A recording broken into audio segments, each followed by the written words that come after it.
Yo, what is going on, everybody? I am Canada's Own, and today we're rebuilding the Indiana Pacers. It is literally Wednesday morning. You guys are going to see this video Wednesday evening. The draft is tonight as well. I'm really excited to basically get free content for the next, week or two, possibly even 3, maybe even upwards of a month, depending on trades. I have now added the Anthony Simons trade with the Boston Celtics for Drew Holiday to this save. I've added the Kristaps Porzingis 3-team trade between the Hawks, Nets, and Celtics. And I've also added Jordan Poole, Sadiq Bey for CJ McCollum and Kelly Olynyk to this save. I've also went in, and because 2K hasn't added any of the major injuries from the playoffs, like Jason Tatum or Tyrese Haliburton or Damian Lillard, or even Kyrie Irving doesn't have his injury yet, even though he was hurt before the season ended, I've gone ahead and added that as well. So, my plan for the Pacers is I think we go a 3-year window with Pascal's contract. And it aligns with Nembhard's contract. I believe Hallie's a 4-year. Yeah, Hallie's got 4 years. But we go based off of the Pascal Siakam deal. Notes I have from the playoffs, though, is guys who struggled big in the finals basically cost them the series, with Reese obviously playing on that labored calf for the last 3 odd games of the series, and then eventually rupturing or tearing. I can't remember what the official diagnosis was, but blowing his Achilles out of the water. Because he was already broken and he was playing his ass off as much as he could. I wrote that Andrew Nembhard struggled offensively. Now, struggling offensively when you're guarding the best offensive player in the series, I'll give you a pass. He was putting his ass on the line every night, sacrificing his own offensive production for the sake of the team's success. And if anybody else was guarding Shea, let's be honest, this series probably ends in 5 or 6 games. And when Shea had bad nights, it was because of this man right here. And when he had good nights, it's because that man wasn't on the floor guarding him. Next guy, Obi Toppin, struggled. Was kind of invisible. I watched 5 of 7 games. I missed games 1 and 2. I saw the ending with the buzzer beater, but I missed most of those 2 games. And then I watched games 3 through 7. I found that Obi was kind of invisible. Basically, it was like, oh shit, there's Obi Toppin again. And rather than, oh damn, he's actually playing. But other than that, kind of replaceable. The goal with him would be probably to trade him for depth or to move him for some draft capital if possible. The next guy I wrote down, who Pacers fans, I have no idea the feelings about him right now. I feel like after one game, it was send him to Taiwan. After another, it was, oh my God, build him a statue. But Benedict Mathurin, probably the most inconsistent player in the entire series, because his scoring line was like 14 points, 2 points, 7 points, 33 points, 8 points. I think he had a game where he had like 2 or 3 points again. And then he had like 13 points in game 7 where he hit a couple free throws down the stretch. But he was so unbelievably inconsistent. I think the best route for the Pacers with him is, after this 4th-year option gets picked up, would be to sign him to an extension and then try and flip him for a much more playoff-ready player. Maybe a little more veteran, maybe a little more seasoned in the NBA, if you will. And the last guy, the pride and joy of Indiana and the Pacers for the last decade, Miles Turner. God damn it, was he awful this series. I don't care how good Chet is as a defender. You're a veteran. Make some damn layups. Knock down a 3-pointer every now and then. Miles was bad. He's way bigger than Chet. He's got him by 40, 50 pounds, I bet. You should be knocking his ass all over the paint. Drop that damn shoulder, get bruising, and make a couple baskets. This team probably takes a game or 2 earlier in the series, if Miles could just find some damn rhythm. Yeah, Miles was dog shit. I don't know if he's a center on a championship team. He definitely can't be a top 3 option. He's got to be like 4 or 5. But yeah, so that's my take on the Miles Turner performance. And then I wrote a couple notes here. I wrote they have to draft or sign a point guard. Obviously, your number 1 point guard is out for the remainder of the year. He'll be out all offseason. He'll miss the rest of next season. If he recovers on time, maybe he's back for a little bit of a ramp up before the playoffs, but he's not going to be playing a whole lot if he is. And odds are he's just not going to play. So I'm not going to play him at all this year. So we got to draft or sign a point guard to play alongside TJ McConnell. They've got to play Jarris Walker more. That's what I'm going to do. I don't care if in real life he doesn't project as well as he does in the game. In the game, he projects really well. So I'm going to make sure this bastard plays, and he's playing a lot, because I need that development, because this team needs the development out of a guy who's 21 years old and was a top 10 pick before. Finally, build TJ McConnell a fucking statue. You want to talk about a guy who gave it his freaking all. The only reason the Pacers were in this damn series the last 3 games was because of TJ. TJ McConnell. Look at these career numbers. You got a guy who's a freaking career 8-point per game scorer being your #1 guy in the playoffs. Like, that's ridiculous. Like, TJ McConnell was a hero for them throughout this entire playoff run. And that's where we're going to start. Is TJ McConnell is probably going to be the starting point guard here as we go into the draft. But I'm going to go through the draft and the offseason and everything, and then I'll check back in with you guys at the start of the regular season, so that way we can actually go through this roster together. Alrighty, boys. It's draft night. I'm talking to the Jazz about pick 21 and an LA unprotected for Obi Toppin. I didn't expect it to go through. That's fine. But what we can do is basically pile on the second-round picks here and see what happens. Because I would love to get this deal to go through. Oh, okay. Heavenly. Because now the Jazz are going to pick at 5. That's great. We can pick at 21. And we're going to own a Laker pick next year. Or in 2 years. Which is fantastic. Because the Lakers are usually ass. Towards the middle or end of the simulation period that I do. We're not going to pick anybody up there, I don't think. We're going to look here. Colin Murray Boyles is available. Whoa, didn't mean to draft. Not sure who Micah Peake is. Not going to lie. I feel bad about that one. Rasheer Fleming, play him at the 3. Jameer Watkins is available. Like, what is his comp? None. What do we think? Cam Jones, possibly? Even though I would love to pick up a point guard. It's just not going to happen in this class, I guess. But that is going to do it for now in the draft. I will come back once we actually finish the offseason here, because I don't believe I have any more trades to go through. If I do, I'll see you guys otherwise to the regular season. Alrighty, boys. To the regular season we are. We've got a starting rotation under Rick Carlisle of TJ McConnell to start, Andrew Nembhard, Ben Mathurin, who we just re-signed to a 3-year deal worth a pretty penny. He's gone in the offseason, I'm telling you right now. It says he's an NBA champ. Forgive me. The Pacers won in this sim, so that's how it is for now. But 29, 30 and a half, 32 almost. We're going to try and deal him in the offseason. Pascal Siakam.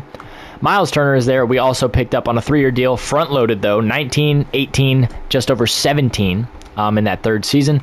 Aaron Nesmith we just re-signed to a 13, 13.65, and a 14.3 3-year extension. Jarris Walker is getting a crap ton of minutes this year. He's going to play. Ben Shepherd we just re-signed as well. Hopefully a reliable 3-point shooter going forward to a 4-year extension, going from 12.7 to 14.6. We're going to get simulating though, and I will see you guys when we get to the trade deadline. Alrighty, gents, we're at the deadline. I've got one trade in mind, Aaron Nesmith. I didn't realize I could get Walker Kessler and Mark Williams for him, or even Keegan Murray. But there's one trade offer that I saw. I'm going to go through the rest of these here before I show you guys the one that I liked. As is the case with most of these videos, it's not realistic. We're meant to win a title.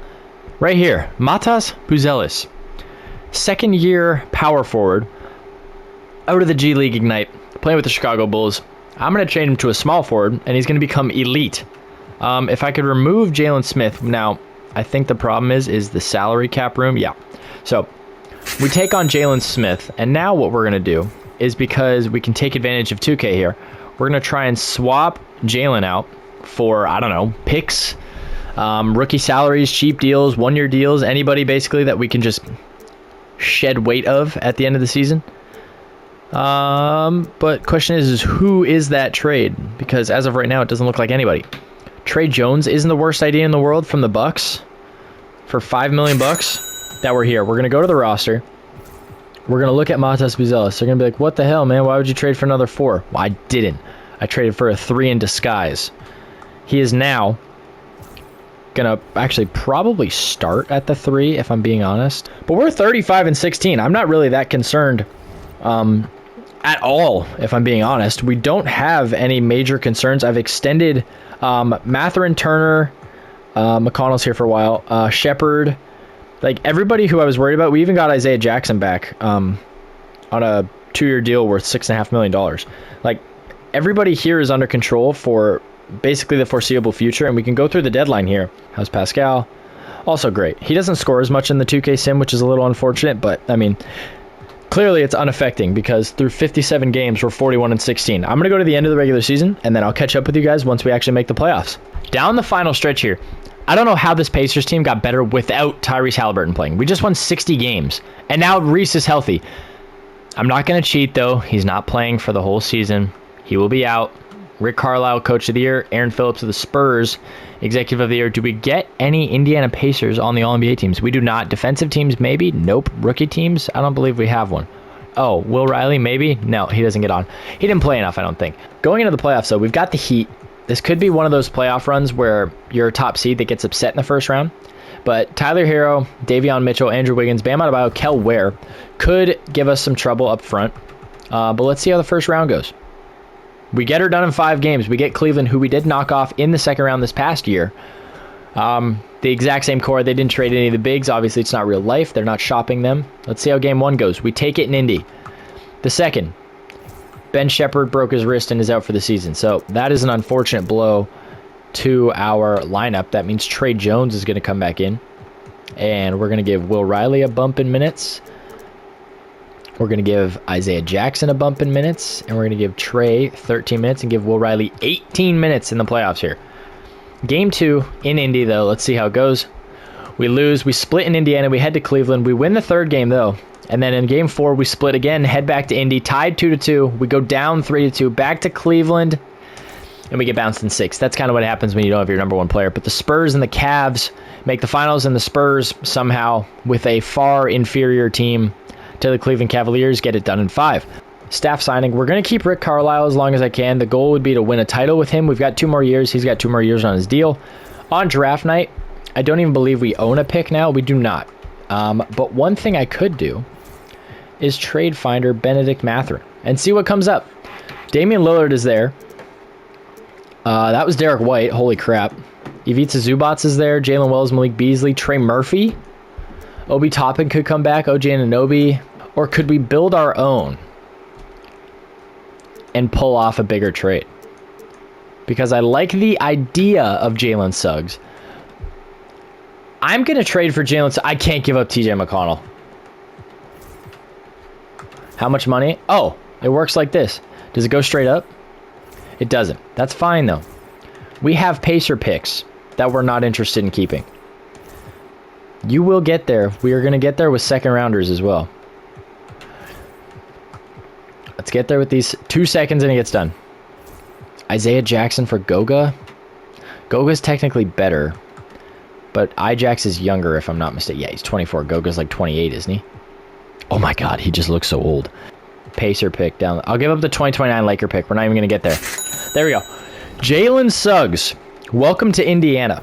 So Ben Shepherd in a first. Hopefully can land me a backup 3. It doesn't need to be a superstar. It just needs to be a serviceable small forward. Like Gigi Jackson coming over.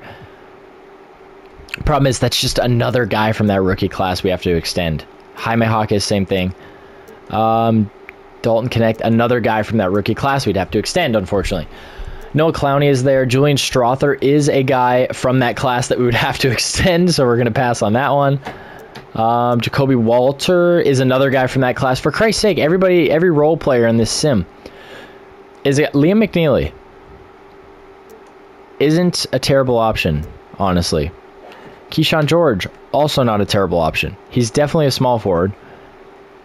He's got 2. He's going into year 3. Ben Shepherd's going into year 4. Do we go Keyshawn George? Or do we go with Liam McNeely? Liam McNeely's entering year 2 where he barely played. I think I'm going to go with Liam Let's go with Keyshawn George. Damn, 2 firsts for this? No. Don't give me Freddie. Yeah, you can get out of this without giving Freddie. Yeah, exactly. Save myself a first-round pick there. Through player progression, though. We'll take a quick look at the roster. I'll go through the offseason for the remainder of it, set the rotation, and then you guys will see it before we get going here. So 92 for Reese. Pascal's an 87. Miles is somehow getting better, even though he dropped in perimeter D. Matas is an 85. Remember, went up 2 with the position change. Us 83 for Jarris Walker, and 82 for Keyshawn George. TJ's starting to regress, but that's fine. He's still serviceable. And Andrew Nemhard holds pat in 87. I really like this team. I don't know if Will Riley's going to play this year, unfortunately. But, I mean, that's just kind of how it works with being a young guy. I just had the yawn of all eternities there. Being a young guy and playing on a roster like this, your playing time is going to be so up and down, just because, especially when you make a win now move, like bringing in Jalen Suggs, an elite 3-and-D wing / guard, to come in and play off the bench that's just his bench 2 minutes just disappeared. So I would like to play 30. Jalen Suggs is not going to play that much. He's going to play the same as Andrew Nembhard, though. So whatever he plays, he's going to play. Definitely got to get some minutes, though. Trey is not going to play. It's going to be Isaiah Jackson. Keyshawn George isn't going to play that much. Jalen, I think, is going to go for 26 with Jarris. Keyshawn's 18. Isaiah is going to get 13 minutes. TJ's going to drop because I know what regression is going to do to him, and it's going to irritate me. But we're going to have to live with it for the sim. And then we're going to go up to Buzelis and up to Pascal. And then I think we go 27 to Turner and Nembhard, 26 to Suggs and Walker. Now we look really, really good. First man in is 100% going to be Will Riley. Let's look at the shot tendencies before we get going. And that's really the only thing I want to change, because some of these, they've got, like, they're stupid. But we're going to keep Nembhard around that 75 range. Pascal I would like in the 90. Reese, same thing. I like that 90 spot. Miles is fine at a 75. Jalen off the bench, dude, I want you to shoot it a lot more. So we're going to put that up to an 80. Drop that touch down to an 80, though. Matas in the starting lineup, he needs to be shooting the ball. So let's get that to a 75 and a 70.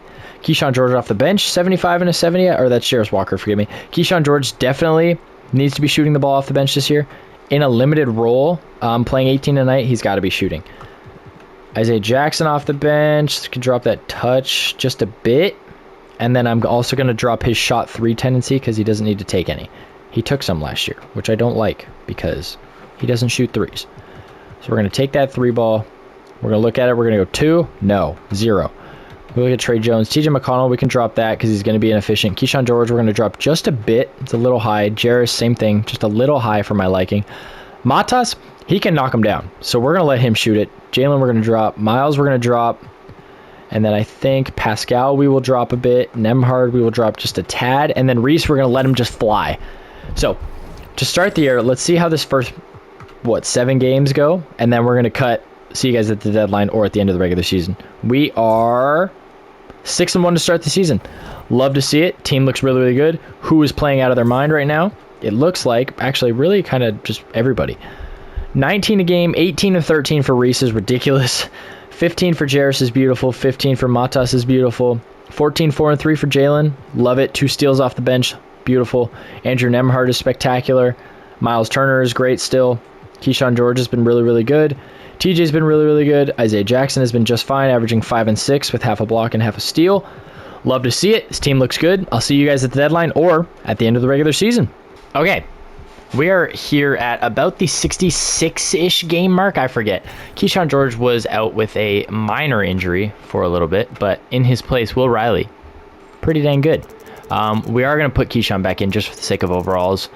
Other than that, though, 52 and 15, so we're at the 67 game mark. We're going to get simulating. Hopefully, the roster is fine throughout the remainder of the season. I think this is the year for us. Kyrie got traded from Dallas to Toronto. Wemby was hurt for a while. I don't know if he's back, but when I checked the league tab, he was hurt. It said season on his thing. Now, that's not good to lose Tyrese Haliburton at the end of the season either. With 4 games left, it's basically par for the course in these videos if you guys are returning viewers. 66 and 16, though. Wemby still wins MVP. He was hurt for a while. I don't know if... I don't know how he would have come back. He played... Okay. Maybe I'm twigging. But they pick up basically every damn award there is. They go 71 and 11 still. Did we get any All-NBA performers? We did. It was Tyrese Haliburton. Okay, cool. So we get at least one. Defensive teams. I was hoping Jalen Suggs off the bench, but he probably just didn't play enough.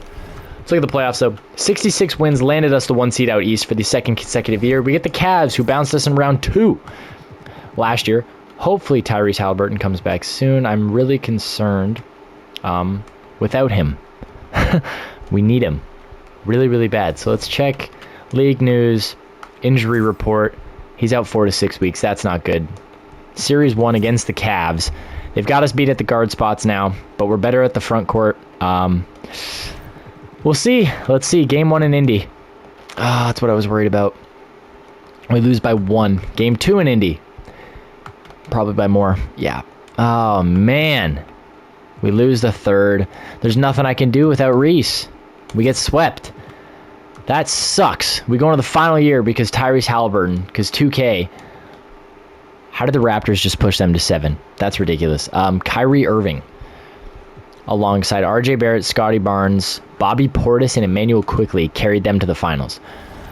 That's so... that is frustrating. I've got some words to share, but I don't want to get in trouble. Maybe we make a move here. Maybe it's Rick Carlisle. It's not Rick Carlisle, let's be honest. It's Tyrese Haliburton broke his freaking ankle at the end of the season. So we're going to go through the draft and the offseason and everything. I'll see you guys at the start of the next regular season. Alrighty, boys. You can see the trade on screen here. Let's be honest. Is this a deal that Indy does? I think yes. Pascal's older. Zion is younger. We're going into the final year anyway. Why not take a flyer on double the power forward depth here? We're going to reroute Keegan Murray, though. I'm trading Pascal in the 8th overall pick to New Orleans for Zion Williamson. We're going to try and find a way. I think my roommate just dropped something outside. Sorry if you heard that. Keegan Murray. Honestly, whatever. We could get Aaron Nesmith back. But what do we need? I found my guy. Yep, that's the guy. If you guys have seen previous rebuilds, Nick Richards is a freaking hero in those videos. So we're going to have Zion and Reese, Nembhard, Suggs, Turner, Walker, Buzelis, George, Jackson, Riley, McConnell, Jones, Richards, Okogie, Drummond. I don't even believe we have a pick now because we traded it. Yeah, no second round picks. We don't care though. We're not interested in drafting. This team is way too good to be drafting. We're going to pick up everybody. I don't even believe we have any extensions to go over. Jarris Walker's got the QO, so he's the only guy we have to go and get, and we can just match whatever he gets. Isaiah Jackson, I traded for a center for a reason. If he'll take a 1-year deal at 7.5, I will bring him back. Jarris, I'm going to be honest, for the sake of the video, okay, he's not going to accept that, but I'll give him a bridge deal. I'll give him to 23.5 in that second season. There you go. Here's your bridge deal. Jarris is going to sign that. We're going to lose Trey and Keegan. They're Keegan's trade right or renounce rights, trade exception thing. And we try and trade for a point guard because I want to keep TJ McCollum here. I don't want to trade him. I think with that playoff run, I'm not even kidding. I think he has extended like his time in Indiana by a lot.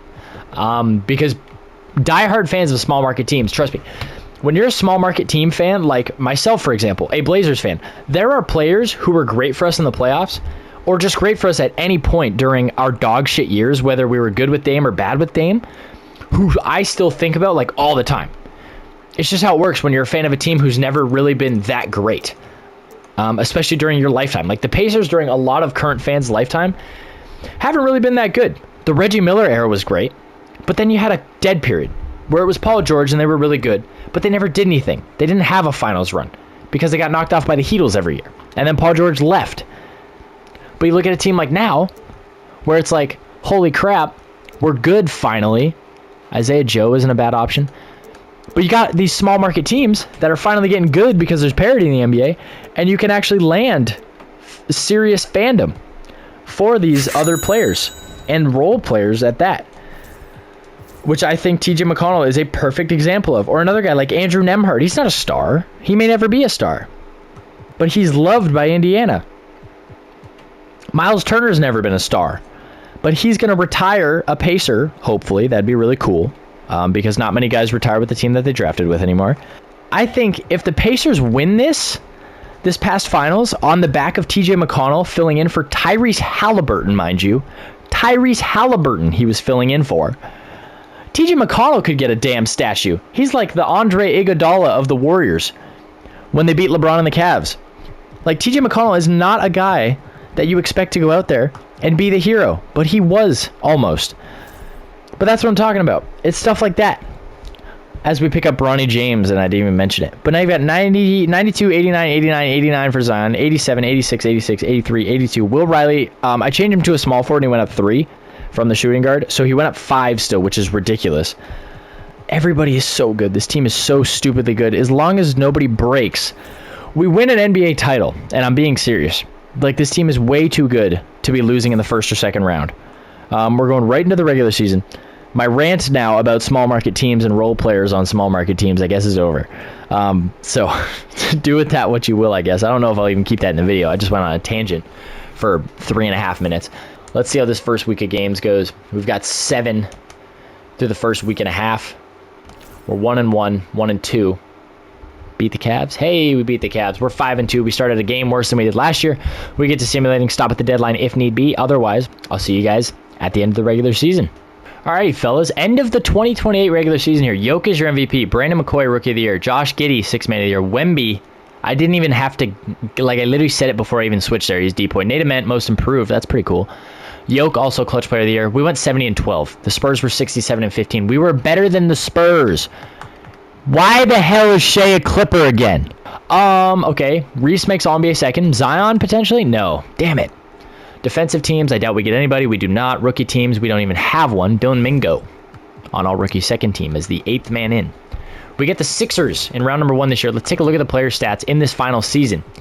It was Reese, 18-10. Zion, 17, 6.5, and 4. Jarris, 15. 15 from Jalen. 15 from Matas. 13 from Andrew. 11 from Miles. 8.5 from both Will Riley and Keyshawn George. 3 and 5 with a block, half a block from Nick Richards. Love it. We get Philly, though. The goal is to not have to change the rotation until around round 2 or round 3. They've got Trey, Dylan Harper, Quentin Grimes, Jabari Walker starting at the 4, and Joel Embiid at the 5.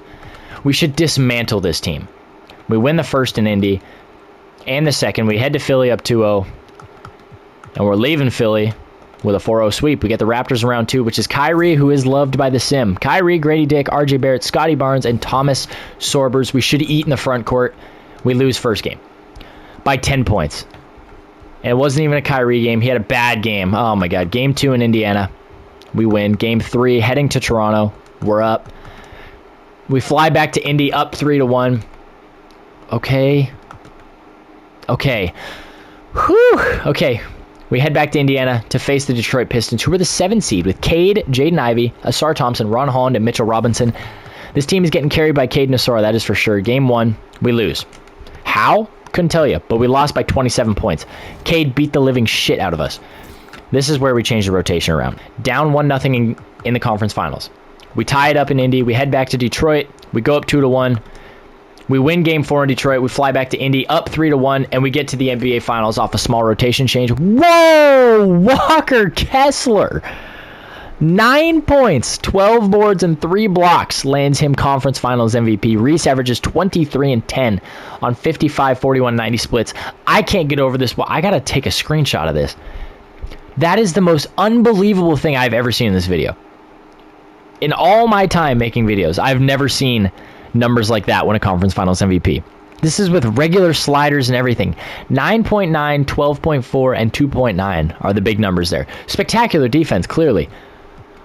But this guy just averaged 10 and 12. Who else was eligible for that? Like on the winning team, obviously. So Sacramento. Jordan Poole averaged 18, 3 and 3. Jake LaRavia was 15 and 5 with 2 assists. Devin Carter was 15 and 5 with 3 assists. I mean, shit. Maybe I guess it does go to Walker. Who is on Sacramento's team? Jordan Poole, Max Christie, Jake LaRavia, Tari Eason now, and Walker Kessler. Let's see how game 1 in Indiana goes. We lose. What? How do we lose? Jake LaRavia is LeBron James. Game 2, we tie it up. We head to Sacramento. We go up 2-1. We go up 3-1. We head back to Indiana. There it is. The Indiana Pacers win 129-87, a 42-point victory in Game 5 to secure an NBA title. Tyrese Haliburton in 2028 is your NBA Kia Performance Awards Finals MVP, averaging 27, 8, and 4 rebounds, 2.4 steals, 0.6 blocks, 51, 40, 92 splits. The Indiana Pacers are NBA champs in 2028. You heard it here first, folks.